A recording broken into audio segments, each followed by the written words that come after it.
नमस्कार। म चाहिँ एउटा कुरो सोध्न आएको। यो बालिन भन्ने मान्छे चाहिँ राम्रो कि नराम्रो होला हौ भनेको के। किनकि अब नराम्रो भनौँ भने सबैले राम्रो मात्रै भन्छ, अनि राम्रो भनौँ भने नराम्राहरूले कुरा काट्छन्। अब ती नराम्राले कुरा काट्दैमा हामीले नराम्रो भन्नु त भएन नि। अब यही चाहिँ नेता भएका नि धेरै दिन त भएको छैन कि।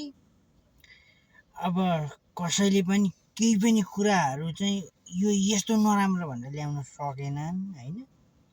त्यही भएर हामी चाहिँ आँखा चिम्म गरेर अनि नभए यत्र यत्र आँखा खोलेर जे होला होला घन्टीमा भोट यी कुरा काट्नेलाई चोट दिने हो।